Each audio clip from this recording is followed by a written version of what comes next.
Praise lord అందరికీ. Bible reading in 6 months రెండవ భాగంగా దినవృత్తాంతములు 2వ గ్రంథము 19వ అధ్యాయము. యూదా రాజైన యెహోషాపాతు ఏ అపాయమును చెందకుండా యెరూషలేము నందుండు తన నగరునకు తిరిగి రాగా, దీర్ఘదర్శి హనానీ కుమారునగు యేహూ అతనిని ఎదుర్కొనపోయి రాజైన యెహోషాపాతుకు ఇలాగు ప్రకటన చేసెను: నీవు భక్తిహీనులకు సహాయం చేసి యెహోవా శత్రువులకు స్నేహితుడవైతివి కదా. అందువలన యెహోవా సన్నిధి నుండి కోపము నీ మీదికి వచ్చును. అయితే దేశంలో నుండి నీవు దేవతా స్తంభములను తీసివేసి దేవుని యొద్ద విచారణ చేయుటకు నీవు మనసు నిలుపుకొని ఉన్నావు. నీ యందు మంచి క్రియలు కనబడుచున్నవి. యెహోషాపాతు యెరూషలేములో నివాసం చేయొచ్చు బెయేర్షెబా నుండి ఎఫ్రాయిము మన్యము వరకు జనుల మధ్యను సంచరించుచు వారి పితరుల దేవుడైన యెహోవా వైపునకు వారిని మళ్లించెను. మరియు అతడు ఆయా పట్టణములలో అనగా దేశమందు యూదావారున్న బురుజులు గల పట్టణములన్నిటిలో న్యాయాధిపతులను నిర్ణయించి వారికి ఇలాగున ఆజ్ఞాపించెను: మీరు యెహోవా నియమమును బట్టియే కానీ మనుషుల నియమమును బట్టి తీర్పు తీర్చవలసిన వారు కారు. ఆయన మీతో కూడా నుండును కనుక మీరు తీర్చు తీర్పు బహు జాగ్రత్తగా చేయుడి. యెహోవా భయము మీ మీద ఉండునుగాక. హెచ్చరిక నుండి తీర్పు తీర్చుడి. మన దేవుడైన యెహోవా యందు దౌష్ట్యము లేదు. ఆయన పక్షపాతి కాడు, లంచము పుచ్చుకొనివాడు కాడు. మరియు తాను యెరూషలేమునకు వచ్చినప్పుడు యెహోవా నిర్ణయించిన న్యాయమును జరిగించుటకును సందేహాంశములను పరిష్కరించుటకును యెహోషాపాతు లేవీలలోను యాజకులలోను ఇశ్రాయేలీయుల పితరుల ఇండ్ల పెద్దలలోను కొందరిని నియమించి వారికి ఇలాగూ ఆజ్ఞాపించెను: యెహోవా యందు భయభక్తులు కలవారై నమ్మకముతోనూ యథార్థ మనసుతోనూ మీరు ప్రవర్తింపవలెను. నరహత్యను గూర్చియు ధర్మశాస్త్రమును గూర్చియు ధర్మమును గూర్చియు కట్టడలను గూర్చియు న్యాయ విధులను గూర్చియు ఆయా పట్టణములలో నివసించు మీ సహోదరులు తెచ్చు ఏ సంగతినే గాని మీరు విమర్శించినప్పుడు మీ మీదికిని మీ సహోదరుల మీదికిని కోపము రాకుండానట్లు వారు యెహోవా దృష్టికి ఏ అపరాధమును చేయకుండా వారిని హెచ్చరిక చేయవలెను. మీరు అలాగు చేసినడలా అపరాధులు కాక ఇందురు. మరియు ప్రధాన యాజకుడైన అమర్యా యెహోవాకు చెందు సకల విషయములను కనిపెట్టుటకు మీ మీద ఉన్నాడు. యూదా సంతతి వారికి అధిపతియు ఇష్మాయేలు కుమారునగు జెబద్యా రాజు సంగతుల విషయంలో పైవాడుగా ఉన్నాడు. లేవీలు మీకు పరిచారకులుగా ఉన్నారు. ధైర్యము వహించుడి. మేలు చేయుటకై యెహోవా మీతో కూడా ఉండును. 20వ అధ్యాయము. ఇది అయిన తర్వాత మోయాబీలును అమ్మోనీయులను మెయేనీయులలో కొందరును దండెత్తి యెహోషాపాతు మీదికి వచ్చిరి. అంతలో కొందరు వచ్చి, సముద్రము ఆవల నుండు సిరియనుల తట్టు నుండి గొప్ప సైన్యం ఒకటి నీ మీదికి వచ్చుచున్నది, చిత్తగించుము. వారు హసనోన్ తామారు అను ఏన్గేదిలో ఉన్నారని యెహోషాపాతునకు తెలియచేసిరి. అందుకు యెహోషాపాతు భయపడి యెహోవా యొద్ద విచారించుటకు మనసు నిలుపుకొని యూదా అంతటా ఉపవాస దినం ఆచరింపవలెనని చాటింపగా, యూదావారు యెహోవాని సహాయమును వేడుకొనుటకై కూడుకొనిరి. యెహోవా యొద్ద విచారించుటకు యూదా పట్టణములన్నిటిలో నుండి జనులు వచ్చిరి.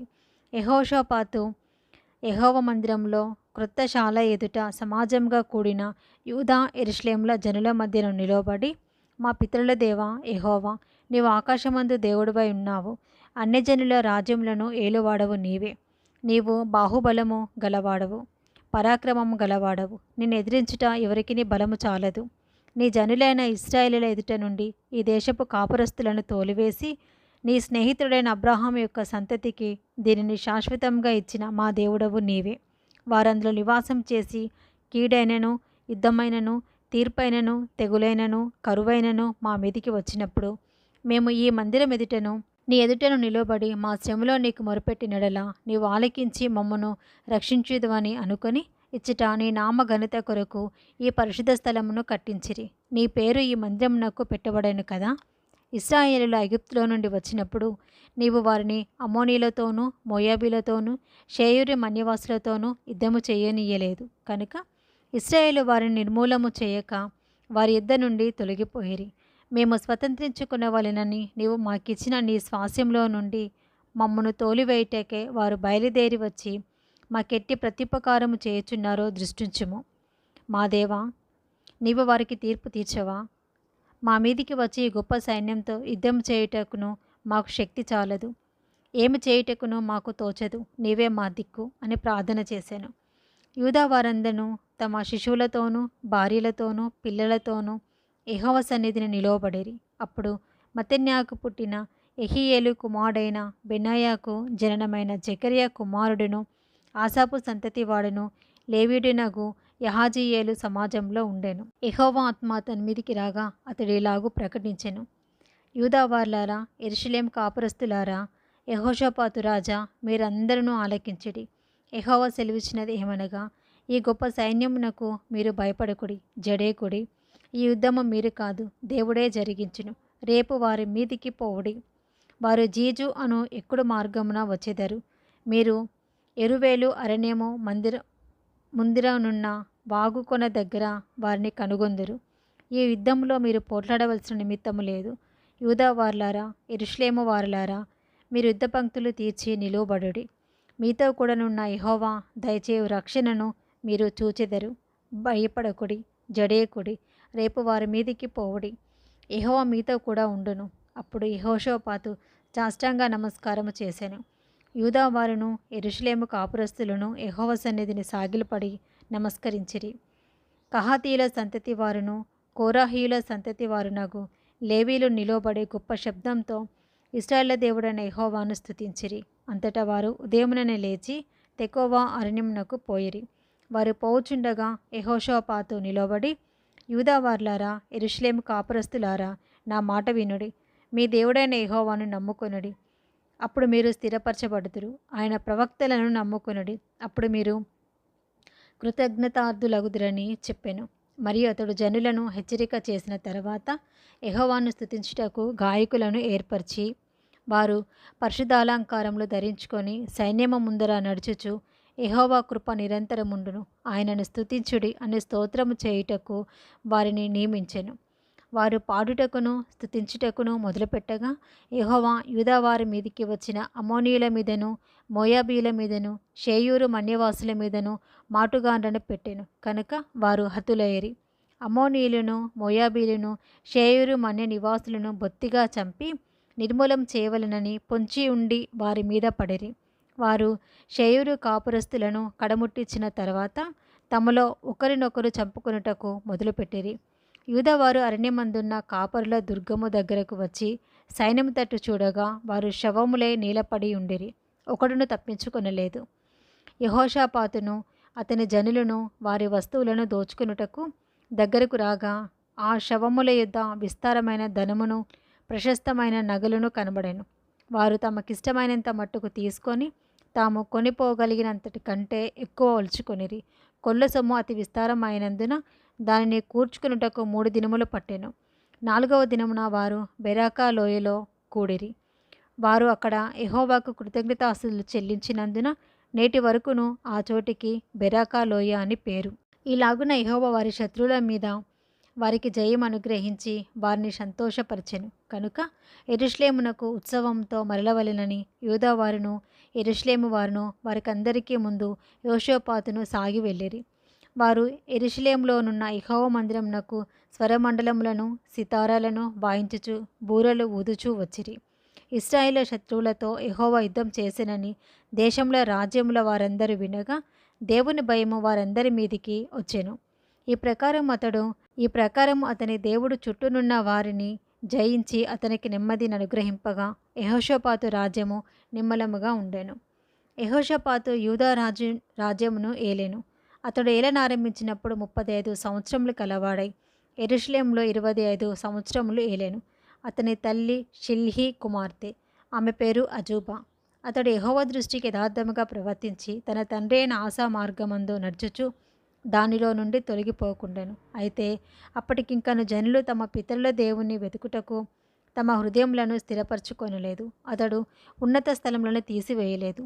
యెహోషాపాతు చేసిన కార్యములన్నిటిని గూర్చి హనానీ కుమారుడైన యోహు రచించిన గ్రంథమందు వ్రాయబడి ఉంది. ఈ యోహు పేరు ఇశ్రాయేలు రాజుల గ్రంథమందు కనబడుచున్నది. ఇది అయిన తర్వాత యూదా రాజైన యెహోషాపాతు మిక్కిలి దుర్మార్గముగా ప్రవర్తించిన ఇశ్రాయేలు రాజైన అహజ్యాతో స్నేహం చేసెను. తర్షీషునకు పోదగిన ఓడలను చేయింపవలెనని యెహోషాపాతు అతనితో స్నేహం చేయగా వారు ఎసోన్గెబెరులో ఆ ఓడలను చేయించిరి. అప్పుడు మారేషావాడును దోదావాహు కుమారుడునగు ఎలియేజరు, నీవు అహజ్యాతో స్నేహం చేసుకుంటేవి కనుక యెహోవా నీ పనులను భంగం చేయునని యెహోషాపాతు మీదికి ప్రవచనం ఒకటి చెప్పెను. ఆ ఓడలు తర్షీషునకు వెళ్ళజాలకుండా బద్దలైపోయెను. 21వ అధ్యాయము. యెహోషాపాతు తన పితరులతో కూడా నిద్రించి తన పితరుల చింతను దావీదుపురమందు పాతిపెట్టబడెను. అతని కుమారుడైన యెహోరాము అతనికి బదులుగా రాజయ్యెను. యెహోషాపాతు కుమారులైన అజర్యా, యెహీయేలు, జెకర్యా, అజర్యా, మీకాయేలు, షెఫట్య అనువారు ఇతనికి సహోదరులు. వీరందరూ ఇశ్రాయేలు రాజైన యెహోషాపాతు కుమారులు. వారి తండ్రి వెండి బంగారములను బహుమానములుగా ప్రశస్త వస్తువులు అనేకములను యూదా దేశంలో ప్రాకారం గల పట్టణములను వారికిచ్చెను. అయితే యెహోరాము జ్యేష్ఠుడు కనుక అతనికి రాజ్యమును ఇచ్చెను. యెహోరాము తన తండ్రి రాజ్యమును ఏలనారంభించినప్పుడు తను స్థిరపరచుకొని తన సహోదరులందరినీ ఇశ్రాయేలు అధిపతులలో కొందరిని హతము చేశాను. యెహోరాము ఏలనారంభించినప్పుడు 32 ఏండ్ల వాడు. అతడు యెరూషలేములో 8 సంవత్సరములు ఏలెను. అతడు అహాబు కుమార్తెను పెళ్లి చేసుకొని అహాబు సంతతి వారు నడిచిన ప్రకారంగా ఇశ్రాయేలు రాజుల మార్గమందు నడిచెను. అతడు యెహోవా దృష్టికి ప్రతికూలముగా ప్రవర్తించెను. అయినను యెహోవా తాను దావీదుతో చేసిన నిబంధన నిమిత్తము అతనికిని అతని కుమారులకును నిత్యము దీపం ఇచ్చేదనని చేసిన వాగ్దానం నిమిత్తము దావీదు సంతతిని నశింప చేయుటకు మనసు లేక ఉండెను. అతని దినములలో ఏదోమీలు తిరగబడి యూదా వారి అధికారము త్రోసివేసి తమకు ఒక రాజును చేసుకొనగా యెహోరాము తన చేతి క్రిందనున్న అధికారులను వెంటబెట్టుకొని తన రథములన్నిటితో బయలుదేరి రాత్రివేళ లేచి తను చుట్టుకొనిన ఏదోమీలను రథాధిపతులను హతము చేసెను. కాగా నేటి వరకును జరుగుచున్నట్టు ఏదోమీలు యూదావారి చేతి కింద ఉండక తిరగబడిరి. యెహోరాము తన పితరుల దేవుడైన యెహోవాను విసర్జించినందున ఆ కాలమందు లిబ్నాయును అతని చేతి క్రింద నుండి తిరగబడెను. మరియు అతడు యూదా పర్వతములయందు బలిపీఠములను కట్టించి యెరూషలేము కాపురస్తులు దేవుని విసర్జించినట్లు చేసెను. యూదా వారిని విగ్రహ పూజకు లోపరిచెను. అంతటా ప్రవక్త అయిన ఏలియా ఒక పత్రిక వ్రాసి అతని యొద్దకు పంపెను. నీ పితరుడగు దావీదునకు దేవుడైన యెహోవా సెలవిచ్చినది ఏమనగా, నీవు నీ తండ్రి అయిన యెహోషాపాతు మార్గములందైనను యూదా రాజైన ఆసా మార్గములందైనను నడవక ఇశ్రాయేలు రాజుల మార్గమందు నడిచి అహాబు సంతతి వారు చేసిన వ్యభిచారముల చొప్పున యూదాను యెరూషలేము కాపురస్తులను వ్యభిచరింపచేసి నీకంటే యోగ్యులైన నీ తండ్రి సంతతి వారగు నీ సహోదరులను నీవు చంపి ఉన్నావు. కాబట్టి గొప్ప తెగులు చేత యెహోవా నీ జనులను, నీ పిల్లలను, నీ భార్యలను, నీ వస్తువాహనములన్నిటినీ మొత్తును. నీవు ఉదరమున వ్యాధి కలిగి మిక్కిలి రోగివై ఉందువు. దినక్రమేణా ఆ వ్యాధి చేత నీ పేగులు పడిపోవును. మరియు యెహోరాము మీదికి ఫిలిస్తీయులను, కూషీయుల చెరువనున్న అరబీలను రేపగా వారు యూదా దేశం మీదికి వచ్చి దానిలో చొరబడి రాజనగరం నందు దొరికిన సమస్త పదార్థములను అతని కుమారులను, భార్యలను పట్టుకొని పోయిరి. అతని కుమారులలో కనిష్ఠుడైన యెహోయాహాజు తప్ప అతనికి ఒక్క కుమారుడైనను విడువబడలేదు. ఇదంతయు అయిన తర్వాత యెహోవా కుదరచాలని వ్యాధి చేత అతనిని ఉదరమున మొత్తినందున 2 సంవత్సరములు వ్యాధి బలమగుచూ వచ్చి ఆ వ్యాధి చేత అతని పేగులు పడిపోయి బహువేదన నొందుచు అతడు మరణమాయెను. అతని జనులు అతని పితరులకు చేసిన ఉత్తర క్రియలు అతనికి చెయ్యలేదు. అతడు ఏలనారంభించినప్పుడు 37 ఏండ్ల వాడు. యెరూషలేములో 8 సంవత్సరములు ఏలి ఎవనికిని ఇష్టం లేనివాడై అతడు చనిపోయెను. రాజుల సమాధులలో కాక దావీదుపురమందు వేరు చోట జనులు అతన్ని పాతిపెట్టిరి. ఇది 2వ భాగం అండి. Praise the lord.